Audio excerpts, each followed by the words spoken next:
I asked her, how did you have the courage to pursue that business? Because she had a business that was like a coffee shop, but she roasted her own beans and all this stuff. But she came from a completely different background. She had no Mhm. experience. She had no idea what she was doing.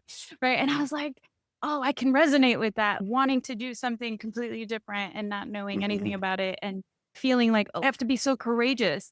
How were you so courageous? And it was like, I stopped looking at it like I have to be courageous. And I started just pursuing my curiosity.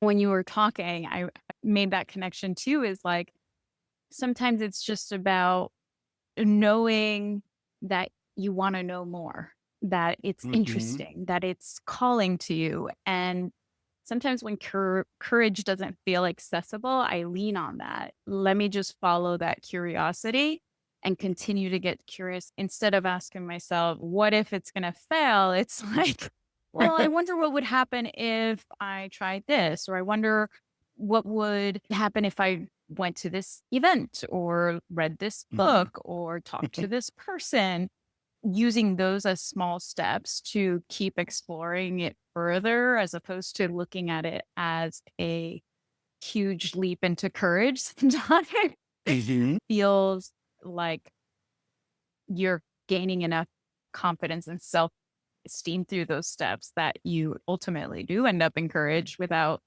necessarily realizing. I actually think that courage is something that you see looking back, right? Mm, Every choice that I've made has been scary and the fear has sat with me.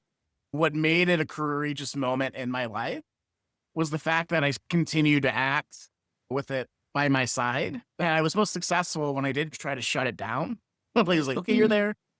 And you're telling me some important things that I probably should pay attention to. So I'm going to note that. I'm going to have a contingency plan for that and we're going to move forward.